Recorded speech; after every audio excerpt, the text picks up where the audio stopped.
Hi everyone, welcome to the SST Writing Center. My name is Taya and today I will be showing you how to write a thesis statement. So the goal for your thesis statement, it should be a sentence that makes an argumentative claim and explains what you will discuss in your paper. It should be present in the introduction of your essay. Typically your thesis statement is the last sentence of your introduction.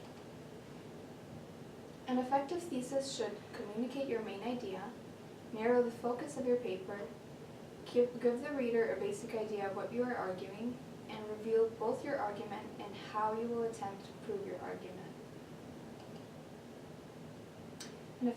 An effective thesis should not be a fact that can immediately be verified, be forced into one sentence.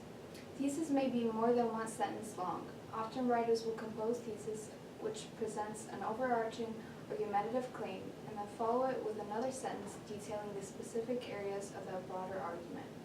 Write a thesis that fits your paper. It can be one sentence, but it can also be longer if you need it to.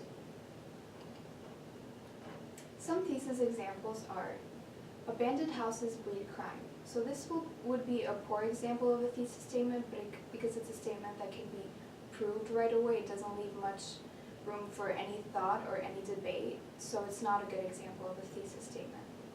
An average example of a thesis statement is removal of abandoned buildings is a major problem facing the city. So once again, this thesis statement doesn't really leave much room for debate. It's very broad. It doesn't really state anything that you want to prove or talk about in your paper, so it's not as specific as it should be.